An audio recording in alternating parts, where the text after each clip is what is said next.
6절 말씀이었어요. 오늘 여러분의 믿음대로 된 역사가 좀 나타나기를 축원합니다. 그래서 오늘 말씀을 준비하면서 고민 많이 했고 말씀을 여러 번 바꿨어요. 사실은요. 또 썼다가 또 바꿨다가 준비했다가 못했다가 많이 괴로웠는데 그 이유는 뭐냐면 가장 슬픈 장례를 보고 왔기 때문이었어요. 전도하려고 계속 몇 년 동안 했는데 저도 지치고 그러니까 올 상반기 동안에 올 1년 동안에 연락을 못했어요. 찾아가 보지도 못했고 연락도 못했고 그냥 문자만 주고받고 근데 어느 순간부터 연락이 끊어졌어요. 잘 있겠나 생각을 했는데 어머니가 돌아가셨다 그래서 장례를 딱 갔는데 하염없이 울고 했는데 장례가 너무 쓸쓸하더라고요. 막내 동생은 먼저 세상을 떠나고 그 다음에 또 첫째 동생은 세상에 쩔어서 살아서 세상 말로 말하면 개망난이고 엄마는 돌아가셨고 그 엄마랑 또 10년 세월 또 안 보다가 또 장례를 간 거고 조카들 2명에다가 너무 쓸쓸한 거예요, 장례가. 그래서 그 장례를 새벽까지 있다가 그리고 돌아왔는데요. 근데 그런 것 같아요. 사람은 영적으로 민감해야 된다. 저는 생각을 하는데요. 저희 사모는 영적으로 좀 민감한 것 같아요. 항상 볼 때마다 스쳐 지나가는 말들, 그냥 의연충이 한 말들이 꼭 맞아떨어질 때가 있어요. 며칠 전부터 자꾸 그 성도에게 가보라고 저한테 얘기를 하더라고요. 가봐. 좀 가서 만나보고 와야 될 것 같아. 가봐. 그랬는데 제가 안 갔어요. 그런데 연락이 왔더니 결국 돌아가셨어요. 그리고 난 다음에 어머니 돌아가셔서 슬픔을 잠긴 그분 찾아갔는데 가면서 또 그랬습니다. 일찍 오지 말고 좀 위로를 해주고 오라는 거였어요. 제가 그래서 금요일 날 갔잖아요. 장례 예배드리러 가서 그날도 한 2시간 10분? 2시간? 뭐 이렇게 걸려서 서울 가서 한 다음에 12시까지 장례 하루 다 마감하고 그러고 돌아왔는데 너무 쓸쓸한 거예요. 죽음이 뭘까? 참 믿음이 있는데 왜 이렇게 괴로워하지? 옛날에 믿었던 분이에요. 근데 지금 신앙을 잃어버렸어요. 그래서 강력히 얘기했습니다. 예수 믿으면 나아요. 교회 오면 나아요. 그랬더니 목사님 제가 이제 교회 갈게요라고 처음 얘기하더라고요. 제가 관계를 형성하고 만난 지 한 8년 됐는데 8년 여기 와서부터니까 8년 만난 건데 이제야 교회 가겠다는 얘기를 한 거예요. 8년 만에. 한 영혼이 여러분 이렇게 천하보다도 귀한 거예요. 영혼 하나 살리는 게 쉽지 않죠. 여러분들 나름대로 전도하고 나름대로 기도하고 여러분 나름대로 영혼을 향한 생각이 있잖아요. 근데 그 영혼을 살리고 그 영혼과 함께 예배한다라는 것이 얼마나 힘들겠냐고요. 저도 8년이 걸린 거예요. 그 한 영혼을 살리기 위해서, 그 가정을 살리기 위해서. 근데 본인이 고백을 했어요. 오늘 화장을 합니다. 그래서 예배가 끝나고 또 이제 밥 먹고 바로 또 올라가야 되는데 그 화장하는 그때도 아무도 없어요. 안 가도 되거든요, 저 사실. 근데 가야 되겠더라고요. 아무도 없고 그 쓸쓸한 장례에 그래도 가서 기도라도 한번 해주는 게 그 영혼을 살리는 것 같아서 예배 끝나고 또 이제 바로 올라가서 기도해드리러 갈 건데 여러분 우리가 믿음이 뭐냐는 거예요. 믿음은 기적을 행하는 믿음이어야 돼요. 여러분의 삶에 기적이 있고 여러분의 삶에 믿음의 역사가 나타나야 주변 사람이 변화되는 거였어요. 제가 왜 이런 말을 드리냐면 나에게 능력이 없나? 나에게 믿음이 없나? 내가 그 영혼을 향해 기도했는데 왜 이렇게 오래 걸려야만 하지? 좀 기적이 나야 되는데 이런 마음이 들었고 그 다음에 정신적으로 멘탈적으로 힘들어하고 요즘 많은 분들이 우울증에 시달리고 공황장애에 시달리고 그렇죠. 아픔이 있고 우울증이 있고 그다음에 많은 분들이 또 술에 의존하게도 살기도 하고 세상 향락에 취해 살기도 하잖아요. 이분도 공황장애가 있고 좀 그런 거예요. 너무 불쌍한 거예요. 근데 병원 가면 아무 문제가 없어. 그러면 우리 옛날에 이걸 뭐라 그래요? 신병한다 그랬잖아요. 병원 갔는데 문제 없는데 아픈 사람들이 옛날에 신병이라는 단어 썼어요. 그거는 세상 사람들이고 우리는 뭐예요? 귀신의 역사잖아요. 그건요. 쫓아줘야 되잖아요. 강력히 얘기했어요. 남편이고 자녀고 다 엄마 살리고 싶으면 교회 데리고 와라. 반드시 고쳐주겠다. 제가 장담하고 이렇게 얘기를 하진 않는데 그때는 너무 불쌍하고 내가 너무 죄송하고 그래서 남편이 예수를 안 믿는 남편인데 남편이 그런 얘기를 해요. 목사님하고 얘기 나눌 땐 그래도 좀 괜찮았는데 1년간 이렇게 안 되면서 많이 힘들어졌습니다 라고 얘기해서 남편한테도 교회 예수 믿으라고 얘기 안 한다. 아내 살리고 싶으면 아내와 함께 교회 와라. 그리고 나서 말씀 듣고 은혜 듣고 예수 그때 믿어도 된다. 난 믿으라고 뭘 하고 싶지 않다. 아내부터 살리고 싶으면 아내 데리고 교회 와라. 그래서 남편이 오겠다고 그러더라고요. 그래서 참 감사했어요. 영혼을 살리니까. 그래서 같이 와서 예배 드린다고 했는데 또 사람의 마음은 변덕이 죽을 듯 한다고 간다고 그랬다가 또 안 간다고 그랬다가 이러잖아요. 여러분도 교회 나올 때 그러지 않으세요? 가야지. 아이, 가고 싶지 않아. 기도할까? 기도하고 싶지 않아. 이런 게 우리 인간이에요. 이거 나쁜 거 아니에요. 여러분, 당연한 거예요. 인간의 마음은 언제나 요동쳐요. 파다 같은 거예요. 바다와 같은 거예요. 물살에 흔들리듯이. 그런데 우리가 그때의 기준을 딱 잡으면 안 흔들린다는 거예요. 여러분. 그래서 여러분이 예수 그리스도의 표대를 바라보고 기준을 딱 잡고 흔들림 속에서도 굳건하게 믿음을 세워 나가시기를 바랍니다. 그래서 여러분 함께 좀 기도해 주시기를 부탁을 드리고요. 그래서 저도 기도하는 거예요. 이제 하나님이 때가 되었나 보다. 병든 자들이 오고 영적으로 힘든 자들이 오고 문제 있는 자들이 올 때 기도해서 고쳐줘야 되겠다. 이렇게 해서 좀 그 영혼을 향한 간절함 속에서 기도하면서 기적이 일어나는 믿음이 뭘까를 생각해 봤습니다. 그때 오늘 말씀이 딱 떠오르는 거였어요. 믿음 바라는 것들이 실상에 보이지 않는 세계의 증거다. 믿음은 바라는 것, 내가 바라는 것의 실상, 보이지 않는 세계의 증거. 여러분 그런 믿음을 갖고 오늘 이 자리에 나온 줄 믿습니다. 남편을 향해, 가정을 향해, 이웃을 향해, 교회를 향해, 하나님의 나라를 향해 뭔가의 믿음을 갖고 와서 꿈꾸고 소망하고 바라보며 이루어지길 갈망하는 것. 이제 새해가 되면 사람들은 다 희망을 꿈꿉니다. 근데 새해 희망이 12월 달까지 쭉 가면 좋은데 새해 희망 반짝 새해 희망 갖고 중간에 다 사라져버리는 게 세상의 소망이고 희망입니다. 그러나 믿음이 있는 우리의 희망은 절대로 사라지지 않는 거예요. 예수를 믿으면 구원을 받고 하나님의 자녀가 되었으면 여러분이 소망하고 꿈꾸는 것들이 그 믿음이 바라는 것들의 실상이 되고 그 실상의 증거가 나타남을 통해 하나님의 영광을 위해 기도하는 믿음의 삶을 살아가야 될 줄 믿습니다. 히브리서 11장은 뭐예요? 믿음의 장이에요. 믿음의 장 하면은 성경에 믿음에 대해서 많이 나와요. 많이 나오는데 대표적으로 믿음의 장 하면 히브리서 11장을 꼽습니다. 왜냐하면 믿음이라는 단어가 이 11장 가운데 40절이거든요. 11장은 40절인데 믿음이 몇 번 나오느냐? 25번이나 나와요. 믿음에 대해서 단어가. 그러면 1절에서 3절은 모든 세계가 하나님의 말씀으로 지어졌다는 거예요. 창조주 하나님에 대해서 말씀하는 거예요. 신은 있다는 거죠. 여러분. 이게 믿음이에요. 믿음의 시작은 뭐냐? 신은 존재한다. 고로 신이 나를 만들었다는 거예요. 난 창조주 하나님 속에서 태어났다. 이게 우리의 신앙의 첫 번째거든요. 이게 1절부터 3절이고요. 그러면 4절부터 32절까지 이 히브리서 11장 4절부터 31절은 뭐냐면 그러면 믿음으로 삶을 통하여 하나님의 기적을 경험한 믿음의 선진들의 이야기예요. 그들이 믿음의 삶을 통해서 하나님의 살아계심을 드러내고 나타내서 많은 사람들이 하나님을 살아계심을 알게 했던 믿음의 사람들의 이야기예요. 그러면 여러분들이 역사 속에서 시간이 흘러가는 속에서 우리 부모가 우리 어머니가 아버지가 이런 믿음이 있었지. 그래 우리 부모님이 그래도 날 위해서 기도하셨지. 그런 믿음의 삶을 살아야 되지 않을까요? 제가 장례를 가서 예배를 하는데 아무것도 할 수가 없지만 한 가지 분명한 건 뭐냐. 그 어머니가 교회를 다녔대요. 명성교회를 다녔고 이분도 옛날에 명성교회 다니다 이제 상처를 봐서 교회를 안 다니기 시작했지만 어머니가 교회를 다녔던 분이에요. 근데 그 어머니 인생도 참 안타깝고 불쌍한 인생을 사셨더라고요. 보니까. 그러면 그런 인생 가운데 의지할 것 보니까 신앙밖에 없었던 거였어요. 그러면 그 어머니가 그랬어요. 제가 그 어머니가 그럼 교회 가서 뭘 기도했겠냐. 먹을 거 입을 거 그걸 기도했겠냐. 어머니가 가서 자녀들의 앞날을 위해서 분명히 기도하지 않았겠는가. 그게 부모 아니겠는가. 어떤 부모가 자식을 위해서 바라거나 소망하거나 꿈꾸지 않는 부모가 어디 있겠냐. 낳아서 헤어졌든 낳아서 버렸다고 해서 자녀들이 상처를 받았든 그래도 부모는 자식을 위해 기도한다.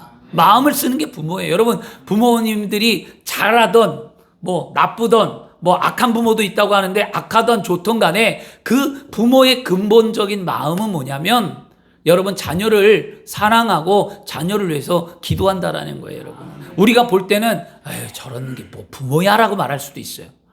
저런 사람이 부모야? 차라리 저런 부모 밑에서 안 낳는 게 낫지 않을까라고 말할 수 있겠지만, 그래도 그 못난 부모라 하더라도 자식을 향한 마음은 있다는 거예요.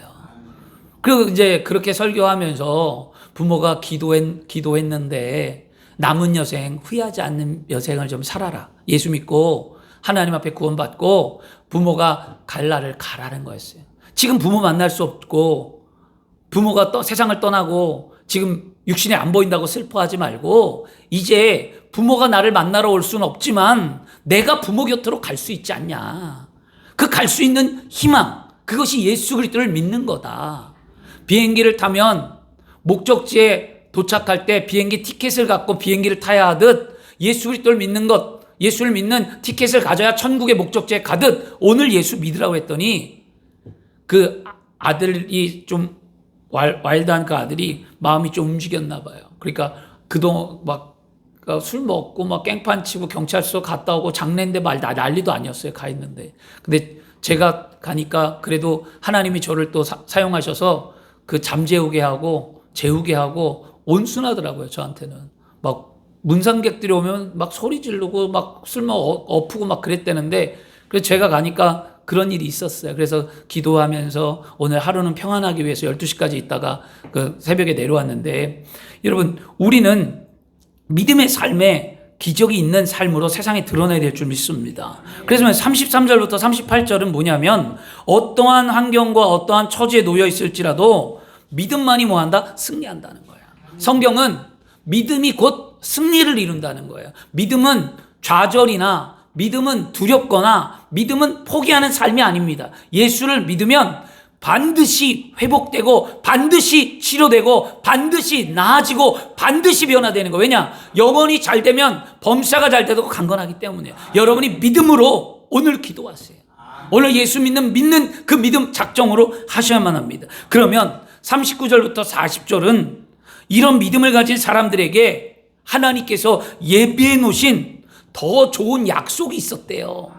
더 좋은 약속. 이 믿음의 삶을 살아가는 성경의 인물들보다 더 좋은 약속이 있는데, 그게 누구냐? 예수 그리스도를 우리를 위해 예비해 놓으셨다는 게 히브리서 말씀이었어요. 그래서 예수를 믿으면 여러분 기적이 일어날 수밖에 없는 거예요. 그러면 예수를 믿는 믿음을 오늘 갖기를 원하는데, 예수를 믿는 믿음이 성경은 뭐라고 말하냐면 에베소 4장 7절에 우리 각각 사람에게 그리스도의 선물의 분량대로 은혜를 주셨다는 거예요. 그건 뭐냐면 믿음이 다 다르다는 거예요. 믿음이 다르다는 건 뭐냐면, 어떤 사람은 물로 표현하자면 어떤 사람은 대야에 물이 담긴 것 같고, 어떤 사람은 종자기에 물이 담는 것 같고, 어떤 사람은 클라스에 담긴 물처럼 믿음은 그와 같이 다르다는 거예요. 담기는 게. 그런데 중요한 건 뭐냐? 믿음이 담기는 그릇이 다르다고 해서 기적의 역사가 크고 작게 나타나느냐? 그렇지 않다라는 거예요. 성경은 뭐라고 얘기했냐면 마태복음 17장 20절에 너희가 만일 믿음이 한 겨자씨만큼만 있어도 이 산을 명하여 여기서 저기로 옮기라 해도 옮길 것이요 너희가 못할 일이 없느니라 말합니다. 겨자씨가 눈에 안 보이거든요. 겨자씨가 굉장히 작아요. 여러분 깨보다도 작아요. 겨자씨가 제가 봤는데 굉장히 작아요. 우리가 깨의 한 3분의 1 정도 되는 것 같아요. 우리 깨 봤죠. 그 깨의 3분의 1이 겨자씨인데요, 그 겨자씨만한 작은 믿음만 있어도 기적은 나타난다는 거예요. 그러면 우리는 예수를 믿었다라는 것은, 지금 교회 나왔다라는 것은, 이 자리에 앉아있다라는 것은 나에게 남편과 같은 믿음, 아내와 같은 믿음, 우리 성도 같은 믿음이 아니더라도 나에게는 겨자씨만한 믿음이 있는 거예요. 오늘 이 믿음을 갖고 왔기 때문에 내가 오늘 이 믿음을 갖고 하나님 앞에 기도하면 삶의 문제가 해결받는다는 거예요. 저는 이걸 믿었으면 좋겠어요. 그래서 한번 해봤으면 좋겠어요. 그래서 성도들이 저를 괴롭게 했으면 좋겠어요. 뭘로? 기도하는 거로. 목사님, 나 이런 믿음이 있는데 기도해 주세요. 그런데 목사님 함께 기도해서 나의 삶에 변화시켜달라고 하면 제가 목사인데, 제가 담당자인데 안 하겠냐고요. 몸부림칠 수밖에 없죠. 물론 여러분을 위해서 기도 안 하진 않아요. 해요. 여러분 여기 기도 제목 이거 다 지금 기도하고 있는데 성탄절날까지 여러분의 2026년 기도 제목을 내시길 바랍니다. 이 기도 제목 매주 한 주간도 기도하면서 감사도 있었고 은혜도 있었는데요. 여러분, 분명히 하나님이 살아계시다는 것을 기억하셔야 될 줄 믿습니다. 그래서 겨자씨만한 믿음이 우리의 삶을 책임져 준다면 이제 그러면 내가 어떻게 기도해야 되는가? 우리는 어떤 기도를 드려야 되냐? 기도의 목표가 분명해야 된다라는 거예요. 이것 기도하고 저것 기도하는 것이 아니라 진짜 한 가지 목표를 갖고 몸부림쳐야 되지 않을까요, 여러분? 10가지 기도 제목 쓰라니까 10가지를 썼어요. 그래요. 10가지 좋아요. 그러면 이 10가지 중에 진짜 중요한 게 뭐냐는 거예요. 그 중요한 걸 1번으로 놔야죠. 기도의 순서를 놓고. 여러분, 기도를 정할 때 그렇게 정하시는 거예요. 내가 10가지 기도가 있는데 이 중에 진짜 내가 원하는 게 뭘까? 올해 원하는 게 뭐지? 내가 어떤 걸 올해 응답받아야지 마음에 소원하는 것을 1, 2, 3, 4번으로 나눠서 놓으세요. 그리고 1번으로 놨던 기도 제목이면 붙들고 여러분이 최선을 다해 기도하셔야 될 줄 믿습니다. 성경 마태복음, 마가복음, 누가복음에 보면 마태복음 20장, 마가복음 10장, 누가복음 18장에 보면 어려서부터 태어날 때 앞이 안 보이는 시각 장애인의 삶을 산 바디메오 이야기가 나옵니다. 여러분, 왜 제가 시각장애인이라고 말했냐면 성경은 소경이라고 맥인이라고 말하잖아요. 성경이 옛날에 쓰였기 때문이었어요. 옛날에 쓰였고 한자였기 때문에 맹인, 소경이라고 얘기하는데 맹인, 소경은요 장애인을 비하하는 발언이에요. 그래서 기독교인들은 그런 말 쓰시면 안 돼요. 안진뱅이, 성경 그대로 말하잖아요. 안진뱅이, 소경, 절름발이 이렇게 표현했다고 해서 그 문자적으로 표현하시면 안 되고요. 장애인이라고 말하는 게 맞아요. 그 당시에는 그것을 비하했던 거예요. 이거 다 성경에 그런 언어들이 비하하는 언어들이 있어요. 그걸 그대로 쓰지 말고 좀 바꿔서 쓰세요. 제가 말씀을 읽으면서 그래 바꿔야 되겠다. 나면서 눈이 안 보였던 장애인 바디메오가 오늘 여리고에 예수님이 지나간다는 소리를 듣고 여리고에서 외치잖아요. 다윗의 자손이 날 불쌍히 여겨달라.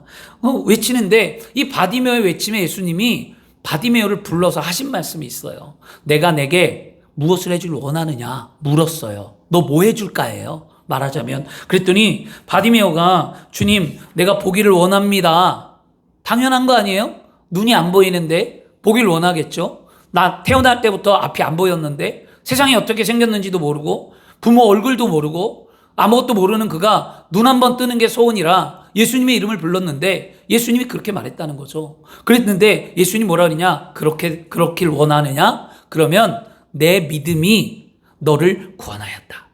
내 믿음대로 되라는 거예요. 내가 보길 원하는구나. 그래, 그러면 너 봐라. 그리고 난 다음에 그 말과 더불어 이 바디메오, 눈을 뜨지 못했던 바디메오가 눈을 뜨고 보게 되었다라는 말씀이 있습니다. 저는 이 말씀을 읽을 때마다 지금 사복음서 여러분 계속 읽고 있는데 읽을 때마다 이 바디메오가 자신의 눈을 고침받고자 예수님을 찾고 부르짖은 것은 너무나 분명한 사실이잖아요. 자기가 원하는 게 있잖아요. 해결받아야 될 게 있잖아요. 자신의 소원이 있었잖아요. 그걸 바란 거 맞아요. 예수님께. 근데 바디메오에게 예수님이 질문을 했단 말이에요. 저는 이게 자꾸 이해가 안 갔었어요. 왜 질문을 하지? 그냥 고쳐주면 안 되나? 예수님이 모르시지 않을 텐데 예수님이 지금 바디메오 형편과 처지와 바디메오가 지금 왜 예수님을 찾는지 예수님이 모르지 않을 텐데 왜 예수님은 안 고쳐주고 다시 묻지? 이유가 뭘까? 예수님은요 바디메오가 분명한 자신이 눈을 고침받고자 원하는 분명한 목표가 있는지 없는지를 원했던 거였어요. 여러분의 삶에 기도가 응답 안 되고 삶이 나아지지 않는 것, 그거 뭘까요? 여러분의 분명한 목표가 흔들리고 있다는 징조예요. 그러므로 오늘 흔들리지 마세요. 다시 부여잡고 기도하시길 바랍니다. 에레미야에 가면 33장 3절에 너는 내게 부르짖으라 내가 너에게 응답하겠고 내가 알지 못하고 크고 은밀한 걸 내게 보이라 그러잖아요. 여기서 은밀하는 단어가 은밀히 하나님이 조용히 이런 게 아니에요. 이 단어의 뜻이. 은밀이라는 말이 여러분 뭐냐면 능력이 있다는 거예요. 이 은밀이라는 거. 그러니까 성경을 한글 문자대로 해석하면 조금 오류가 있어요, 여러분. 그래서 성경 앞뒤 구절 말씀 잘 보시길 바랍니다. 이 은밀이라는 것은 능력이 있게 한다는 거예요. 그러면 우리가 하나님 앞에 부르짖고 소원을 갖고 목표를 갖고 내가 간절하면 하나님은 나에게 뭐 한다는 거예요? 은밀히 행하신다는 건 뭐예요? 나에게 능력을 주신다는 거예요. 그러면 우리 삶에 오늘 능력이 나타나서 이제 남은 2025년 여러분 포기하지 마세요. 지금 지나갔다고 포기하지 말고 이 남은 2025년 목표로 잃어버린 것 다시 되찾고 하나님 앞에 간절히 남은 시간 동안 기도해서 여러분 응답받고 여러분의 기도 제목이 다 하나님 앞에 상달되는 역사의 기적이 나타나야 될 줄 믿습니다. 분명한 목표 여러분 가지셔야만 합니다. 목표가 없는 사람은요 삶에서 뒤처질 수밖에 없어요.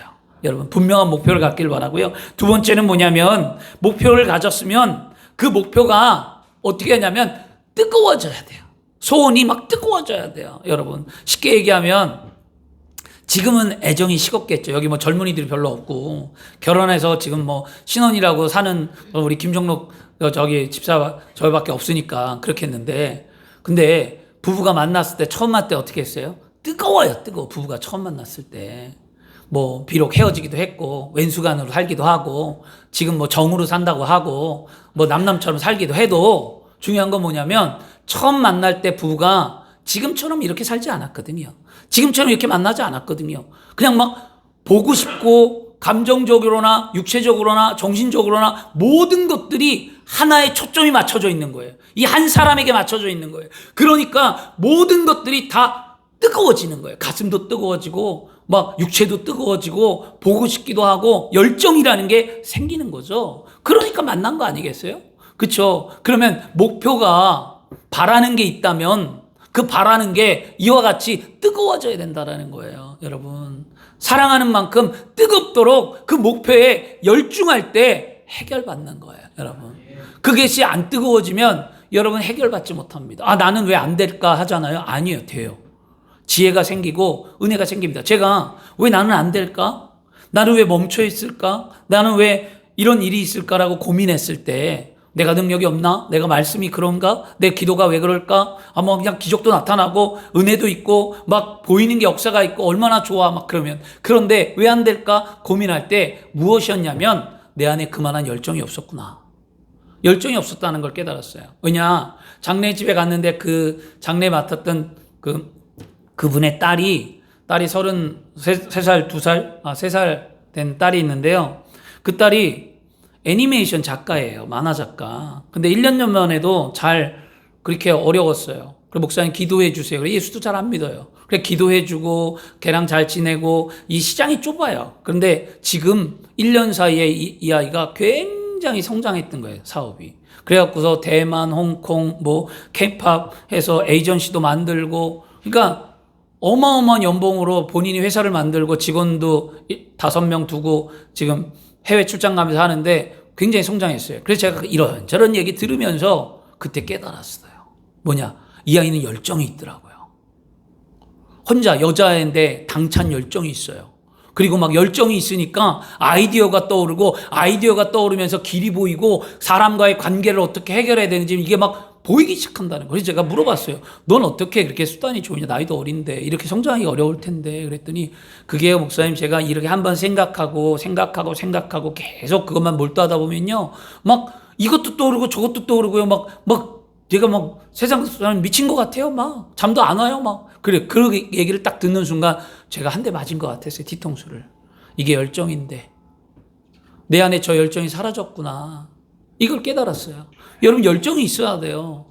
아내를 사랑하는 열정, 남편을 사랑하는 열정, 교회를 사랑하는 열정, 전도하고 싶은 열정, 뭔가에 대한 열정이 있어야 변화가 나타나는 거예요. 열정이 없으면 변화가 안 일어나요. 그러면 늘 그 가난과 늘 그 고통과 늘 그 아픔 속에서 그냥 좌절하고 낭망하고 힘들어하는 거예요. 그래서 여러분 열정을 갖고 일어나시길 바랍니다. 그러면 삶은 바뀌는 거예요. 힘든 그분에게 말해줬던 게 그거예요. 딸은 열정을 갖고 살아가는데 엄마는 왜 열정이 없이 살아가냐. 딸은 엄마가 행복하길 원해서 열정을 갖고 저렇게 열심히 일하고 엄마를 위해서 저렇게 열정과 꿈을 꾸는데 왜 엄마는 딸을 위해서 열정을 못 갖고 그렇게 힘들어하고 사느냐. 아프다 그러고 힘들어하느냐. 열정을 가져라. 희망을 가져라. 소망을 가져라. 예수 믿으면 달라진다. 돌아와라. 하나님이 부르신다.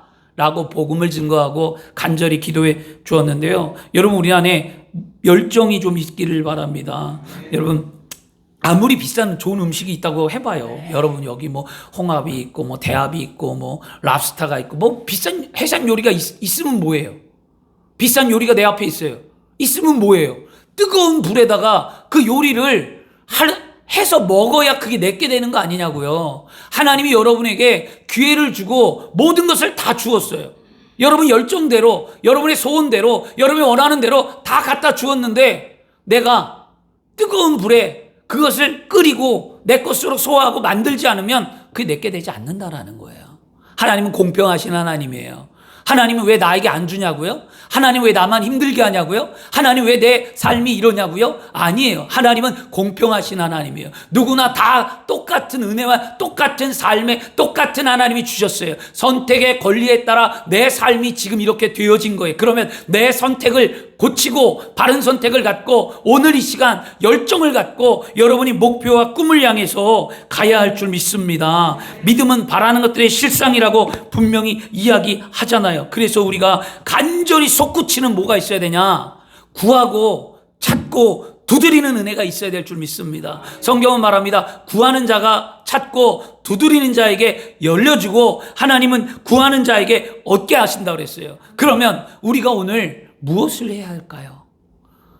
간절한 소원이 좀 있었으면 좋겠다라는 마음을 갖습니다. 오늘 히브리서 11장에 오늘 히브리서 11장이잖아요. 11장 10절 보면 이는 그가 하나님의 계획을 지고 지실 터가 있는 성을 바라였음이라라고 말하는데요. 아브라함에게는 열정이 있었다는 거예요. 아직도 도착 안 했습니다.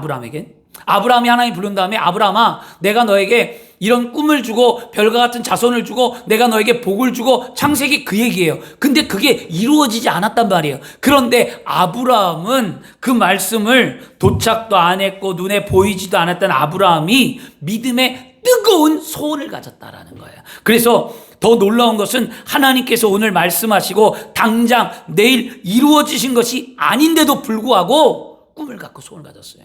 우리 이렇게 생각하시면 안 돼요. 하나님 믿었는데 나에게 해준 게 없다? 오늘 응답 안 됐다? 병 안 고쳐졌다? 물질 해결 못 받았다? 가정이 평안치 않다? 그런다고 하나님 안 믿는다? 이거 어리석은 거예요. 여러분, 하나님은요 분명히 열정을 갖고 믿는 자를 통해 역사하시는 하나님입니다. 그런데 하나님은 때와 시가 존재한다라는 거예요. 그 때와 시를 인내하고 기다리시기를 바랍니다. 히브리서의 10장에 또 11장에 가면 뭐라고 말하냐면 이삭을 향해 이렇게 얘기합니다. 믿음으로 이삭은 장차 있을 일에 대하여 야곱과 에서에게 축복했다라는 거예요. 자녀들에게 복을 빌어 주었는데 이삭이 복을 빌 때 장차 이루어질 일에 대해서 했다라는 거예요. 장차 이루어질 일, 그건 뭐냐? 믿음으로 하나님께서 주신 약속과 소원을 붙들고 기도했다라는 거죠. 그러면 우리는 하나님의 약속의 말씀을 믿고 기도하셔야 될 줄 믿습니다. 그 말씀이 내 것이 돼서 그 말씀대로 내 삶에 아름다움이 나타나고 그 약속의 말씀대로 병이 고침받고 약속의 말씀대로 귀신이 떠나가고 약속의 말씀대로 영혼이 잘되고 범사가 잘되고 강건한 축복을 받는 삶이 되어서 내가 예수 믿고 행복하고 예수 믿고 아름다움이 나타나 세상에 죽어가는 영혼을 살리고 나를 통해 하나님의 나라가 세워지는 꿈과 소원이 불같이 오늘 일어나야 될 줄 믿습니다.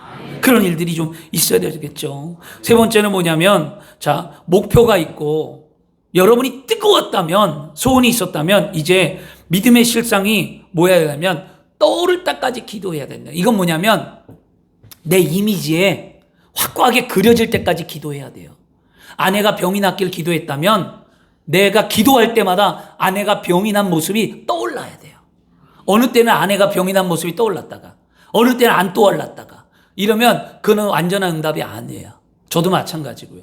우리가 8주년을 향해 새 성전 넣고 슬로건 넣고 기도하고 여러분 성도를 위해서 기도할 때 제가 간절함으로 매일매일 기도해서 이게 막 떠오르고 막 이러면 하나님의 응답이 된 줄 알거든요. 근데 아직 저도 그렇지 않아요. 그건 뭘까요? 아직 간절함이 덜 된 거예요. 여러분 남편을 위해 자녀를 위해 하나님의 나라를 위해 여러분이 믿음을 가진 우리의 삶 속에서 기도할 때 내가 엎드리기만 하면 이것이 떠올라야 돼요. 안 그러세요? 좀 그런 거 있잖아요. 여성분들이 가끔 얘기하더라고요. 여성분들이 이런 얘기 하죠. 우리 남편 술 먹는 게 너무 싫어요. 자녀들 술 먹는 게 너무 싫어요. 믿음에 있는 가정들에서 술 먹는 모습이 싫다고 해요. 근데 술 먹는 모습 싫어요. 그래요. 그러면 그 술 안 먹는 모습으로 내가 싫어하는 만큼 얼만큼 기도하는가? 비례되고 있는가? 자, 자녀가 예수 앞에 돌아오길 원해요. 예전에 믿었는데 자녀가 잘 안 돌아와요. 그러면 그 안 돌아오는 자녀가 예수님 앞에 돌아오길 나는 얼마나 고대하고 바라보며 열정으로 기도하고 있는가? 내가 엎드릴 때마다, 내가 운전을 할 때, 길을 걸을 때, 뭐 할 때 나는 자녀를 사랑하며 그렇게 기도하고 있는가? 이런 게 우리 안에 뭐냐면 떠오르는 실상이에요. 그 떠오르는 실상이 사라지지 않도록 계속적으로 기도할 때 응답되는 거예요. 여러분 포기하지 마세요. 하나님 살아계시다니까요. 실상이라는 것은요, 이 실상은 뭐냐? 받침대예요, 받침대. 받침대라는 뜻을 갖고 있어서 이게 원어는요, 아래에 서 있다. 이런 받침대, 기초가 단단하다.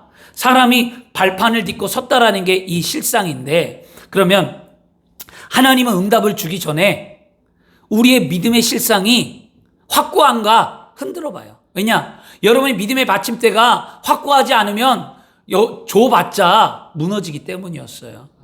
좁아야 무너져요, 믿음이. 만약에 여러분이 받침대가 단단하니까 하나님이 그 위에다가 여러분의 복을 원하는 대로 복을 딱 얹어줬는데 받침대가 흔들리니까 그 복이 깨어져 버리는 거죠. 하나님이 여러분이 건강을 위해 기도했는데 건강의 축복을 하나님이 받침대에 딱 줬는데 내 받침대가 흔들리니까 건강이 무너져 버리는 거죠. 이런 게 있다라는 거예요. 그러면서 흔들리지 않도록 여러분 믿음을 갖고 기도해야 될 줄 믿습니다. 저는 늘 얘기하지만 흔들리지 않는다라는 걸 떠오르면 항상 모 업체의 침대가 떠올라. 강구가 흔들리지 않는 앙앙강 침대 있잖아요. 그렇죠? 흔들리지 않아. 옆에 자도 흔들리지 않는데요. 골프공을 볼링공을 떨어져도 흔들리지도 않는데요. 그런 걸 보면서 이게 받침대라는 거예요. 우리 믿음이 그래야 되는 거예요. 어려움이 있고 힘듦이 있고 고난이 있고 아픔이 있어도 내 믿음의 마음의 받침대는 결코 흔들리는 게 아니에요. 여러분, 라텍스라는 의미를 아십니까? 라텍스 벽에 라텍스 침대 어떻게 하죠? 눌려요. 그리고 나가요. 그럼 다시 뭐예요? 복원되는 게 라텍스죠. 우리의 믿음이 그런 거예요. 흔들리지 않는다는 것은 눌려요. 아니, 예수 믿는다고 고난이 없나요? 예수 믿는다고 병 안 걸려요? 예수 믿는다고 아픔이 없어요? 예수 믿는다고 사람과 관계가 늘 좋아요? 아니에요. 상처받고 아프고 힘들고 어렵지만 그 시기가 딱 지나가면 예수를 믿고 구원받고 믿음이 있는 우리는 다시 복원된다라는 거죠. 이게 우리의 믿음이에요, 여러분. 그 흔들리지 않는. 근데 여러분, 라텍스, 가짜 라텍스, 무늬만 라텍스 아세요? 무늬만 라텍스는요, 찍어 누르잖아요? 안 올라와. 그대로 있어. 이게 가짜라는 거죠. 이런 신앙인들이 되지 말라는 거예요. 여러분, 겉모습을 보기에는 예수를 믿고 겉모습 보기에는 은혜가 있는데 문제를 만나니까 그냥 복원되지도 않고 하나님도 모르고 세상으로 가버리는 그런 어리석은 삶이 되지 않기를 바랍니다. 그래서 여러분, 받침대가 든든하기 위해서는요, 믿음의 훈련이 필요하다는 거예요. 그래서 우리가 이런 게 있어요. 옛말에 이거 있잖아요. 기지도 못하는데 뭐 한다고요? 뛰게 만든다고. 엄마들이 아이가 기지도 못하는데 우리 아이는 뛰어요. 그리고 그냥 아이 키울 때 보면 뭐 천재를 낳았어. 아이가 태어나잖아요? 그러면 그 아이는 천재야. 엄마들 얘기 들어보면 뭐 말을 했다는 둥, 뭐 숫자를 읽었다는 둥, 그럼 제가 가만히 들어보면 세상에 다 천재구나. 제가 교회 학교를 할 때 그랬어요. 할 때 다 엄마들이 자녀들 자랑하는 거 보면 이 다음에 우리 교회에 다 천재들만 있겠다. 그런데 나중에 커가니까 다 다르다는 거죠. 이게 뭐냐면 자기 힘에 부딪히는 일을 억지로 하려기 때문이었어요. 그래서 여러분, 모든 일에는 자기가 맡은 뭐가 있다? 단계가 있다는 거예요. 어떤 분은 예배 한 번 나오는 게 중요하면 그분은 그 신앙이 한 번이에요. 어떤 분은 3번, 4번 나오면 그분은 3번, 4번의 그 신앙이에요. 그런데 한 번 나오는 사람이 3, 4번 나가는 사람 따라가다 보면 힘든 거예요, 여러분. 그러게 아니라 믿음의 단계를 받고 은혜를 얻고 나오지 아니하면 안 되기 때문에 나오는 신앙이 돼야 되지 않을까요? 그러려면 한 걸음 한 걸음 가까이 나오시길 바랍니다. 기고, 아이를 보세요. 기고, 아이가 서고, 아이가 발을 띄고, 그 아이가 그 다음에 뛰는 거잖아요. 신앙도 마찬가지라는 거예요. 그러면 오늘 나의 신앙이 어디쯤 가고 있냐는 거예요. 여러분. 그 신앙에 맞춰서 여러분의 믿음을 서두르지 말고 아내를 격려하고 남편을 격려하고 서로를 위로하고 함께 걸어가는 아름다운 공동체가 되어야 할 줄 믿습니다. 우리는 누구도 쓰러지면 안 돼요. 예수를 믿고 구원받은 우리가 그리스도 예수 안에서 함께 지어져가며 서로의 연약함을 감싸주고 기도하며 믿음의 공동체 안에 아름다움을 나타내며 복된 교회가 되어야 할 줄 믿습니다. 그러려면 우리의 소원들이 서로 간절해지고 우리의 마음들이 기도가 하나가 되고 우리가 실상으로 떠올라 기도해야 될 줄 믿습니다. 로마서에도 말씀합니다. 내게 주신 은혜로 말미암아 너희가 각 사람에게 말하노니 마땅히 생각할 그 이상의 생각을 품지 말고 오직 하나님께서 각 사람에게 나눠주신 믿음의 분량대로 지혜롭게 생각하라 말씀합니다. 그래서 여러분, 우리가 믿음으로 승리해야 될 줄 믿습니다. 히브리서 이 말씀이 그대로 하나가 있어요. 누구냐? 모세 이야기예요. 히브리서 11장 24절에 믿음으로 모세는 장성하여 바로의 공주의 아들이라 칭함받기를 거절하고 라는 말이 있잖아요. 이게 무슨 말이냐면 바로가 공주 40년 동안의 왕궁에 살다가 40세에 하나님의 일을 하겠다고 자신이 나왔잖아요. 그런데 그 나온 바로가 뭐 했어요? 쓰러졌어요. 그리고 도망자가 되고 광야 40년 생활을 하고 미디안 강에 40년 있다가 80세에 하나님이 다시 모세를 불렀단 말이죠. 그 과정을 히브리서는 뭐라고 얘기하면 믿음이라는 건 뭐냐? 내가 하고 싶어서 하는 게 아니라 믿음의 삶 가운데 확신을 갖고 믿음을 향하여 삶을 살아가면 하나님의 때가 되면 하나님이 이루신다는 거죠. 하나님의 때가 있어요. 그 때를 바라보고 그런데 분명한 건 뭐냐면 하나님의 때는 있다가 없다가 하는 게 아니라 하나님의 때는 반드시 있다. 하나님은 반드시 있다는 거예요. 그러므로 포기하지 말라는 거예요. 더디가는 것 같고 고통스럽고 아픈 것 같지만 아니에요. 여러분이 믿음을 갖고 하나님 앞에 나와 간절히 기도하고 소원을 갖고 꿈이 있다면 그것이 응답된다는 거죠. 이게 믿음이 바라는 것들의 실상 보이지 않는 세계의 증거라는 거죠. 마지막은 뭐냐면 그러면 이렇게 내가 살고자 원하는데 나 너무 연약하거든요. 나 너무 힘들어요. 어떻게 이 삶을 이겨야 할까요? 오늘처럼 하나님의 말씀을 듣는 것을 게으리하지 말고 말씀을 듣고 깨닫고 말씀이 나의 삶의 증거가 되고 말씀을 붙드는 그리스도인이 되어야 할 줄 믿습니다. 말씀을 증거로 삼으시길 바랍니다. 믿음의 받침대가 아무리 든든하다 할지라도 그것을 지지에는 뭐예요? 기반이 없다면 그것은 허공에 매달린 거예요. 말씀의 받침대가 있고 이 땅이 이게 콘크리트가 치고 이 건물이 기반이 있으니까 이 강대상 받침대가 있는 것처럼 여러분이 믿음의 기반, 하나님 말씀의 기반, 성령의 기반, 예수 그리스도의 보혈의 피의 기반, 하나님의 사랑의 은혜의 기반, 그것이 든든히 세워진 그 이후에 나의 믿음이 바라보고 소망하고 내 믿음의 실상이 드러나도록 기도할 때 응답된다는 거예요. 이런 순서를 다 무시하면 뭐가 돼요? 사이비가 되고 이단이 되고 잘못되는 거예요, 여러분요. 성경은 다 이런 믿음 안에서 가야 할 모습들을 그려놨다는 거예요. 오늘 이 믿음대로 좀 살았으면 좋겠습니다. 그래서 하나님 말씀을 꼭 붙드시길 바랍니다. 눈에 보이지 않냐고, 귀에 들리지 않냐고, 손에 잡히지 않는다 할지라도 여러분 내 삶이 칠흑같이 어둡고 힘들다 할지라도 주님과 함께 걷는 그 길 가운데 앞이 보이지 않을 때 주님의 손을 꼭 붙들고 믿음의 승리를 이루는 저와 여러분이 되어야 될 줄 믿습니다. 고린도후서 13장 3절에 이는 그리스도께서 내 안에 말씀하시는 증거를 너희가 구함이니 그는 너희에게 대하여 약하지 않고 도리어 너희 안에 강하심이라. 하나님 말씀을 붙드는 자에게 어떻게 한다는 거예요? 약하지 않고 강하게 하시겠다는 거예요. 여러분 그게 우리의 약속이었습니다. 우리가 말씀을 붙들고 믿음의 증거를 나타낼 수 있는 것, 그건 바로 하나님의 살아계신 주님의 능력이기 때문입니다. 그러므로 아무것도 두려워하지 마세요. 오늘 말씀의 증거를 믿고 믿음으로 고백하세요. 나는 행복하다. 나는 치료받았다. 난 잘된다. 이루어진다. 열린다. 자녀를 위해서, 가정을 위해서, 남편을 위해서, 아내를 위해서, 하나님 나라를 위해서 오늘 마음껏 좀 선포하세요. 그 선포가 여러분 담대함으로 믿음의 선포로 기도했고 나중에 내가 이렇게 했더니 하나님 나의 기도를 들었어. 그런 기쁨을 누리는 삶이 돼야 되지 않을까요?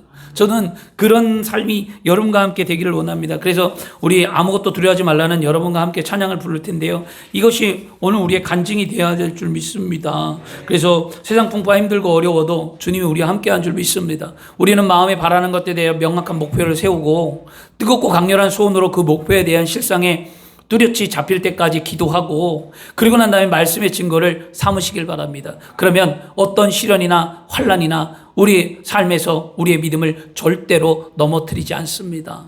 하나님은 오늘도 우리를 사랑하십니다.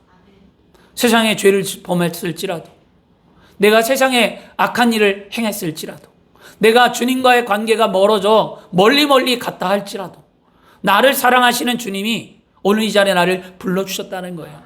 나를 사랑하기 때문에 그 사랑의 은택이 무엇인가는 나만이 아는 거예요. 하나님이 왜 나를 사랑하시지? 주님이 왜 나를 사랑하시지? 나의 아픔과 이 고통을 어떻게 아시지? 무엇을 해주길 원하실까? 기대해 보세요. 그리고 주님 앞에 고백하세요. 나를 사랑하시는 주님, 나를 부르시는 주님, 오늘 나의 삶 가운데 나의 문제를 해결해 달라고. 그러면 여러분의 삶에 기적이 일어날 때 그 기적을 통해 하나님의 나라가 좀 세워지고 우리 교회에도 믿음대로 되는 역사가 나타나 여러분의 삶에 우리 교회에서 통해 역사가 나타나기를 원합니다. 오늘 말씀을 좀 기억하시길 원하고요. 함께 여러분이 찬양하고 기도했으면 좋겠습니다. 기도하겠습니다. 좋으신 아버지 하나님,